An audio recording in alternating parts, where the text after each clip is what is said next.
Hello friends, welcome back to my channel once again. BEd 2023-25 first সেমিস্টারের result নভেম্বরের third উইকে প্রকাশিত হবে। এটা তো আমরা অলরেডি একাডেমিক ক্যালেন্ডার অনুযায়ী জেনে গেছি। এবং পরবর্তী যে টপিক সেটি হলো যে কোন পেপারে ফার্স্ট সেমিস্টারের স্টুডেন্টরা বেশি সাপ্লি পায়।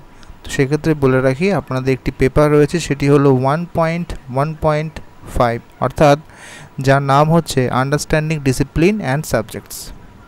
এই বিষয়টিতে আপনারা অবশ্যই জানেন যে একটি আপনাদের পিপিটি করতে হয়েছিল, পিপিটি, এবং সেখানে কিন্তু আপনারা যে আপনাদের নিজস্ব মেথড পেপার রয়েছে তার উপরে একটা প্রেজেন্টেশন করেছিলেন এবং সেই বিষয়ে অ্যাসাইনমেন্টটাও লিখেছিলেন।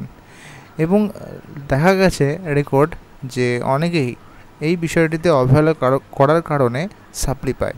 আশা করি আপনারা অবশ্যই ভালো মতো এক্সাম দিয়েছেন এবং এই বিষয়টাতে অবশ্যই এড়িয়ে চলবেন। অনেকে জিজ্ঞাসা করছিলেন যে কোন বিষয়ে সাপ্লি পাওয়ার সম্ভাবনা বেশি এবং সাপ্লি পায়। সেটা কিন্তু ফার্স্ট সেমিস্টারের ক্ষেত্রে 1.1.5 আন্ডারস্ট্যান্ডিং ডিসিপ্লিন অ্যান্ড সাবজেক্টস এর ওপরে। অবশ্যই আপনাদের পরীক্ষা কেমন হয়েছে এ বিষয়ে জানাবেন। ভয় পাওয়ার কিছু নেই, মোটামুটি কনসেপ্ট ওয়াইজ লিখলে আপনারা কিন্তু সাপ্লি পাবেন না। ভালো থাকবেন, বেস্ট অফ লাক। আশা করি পরের ভিডিওতে আরও কিছু ভালো আপনাদের প্রদান করব। Thank you.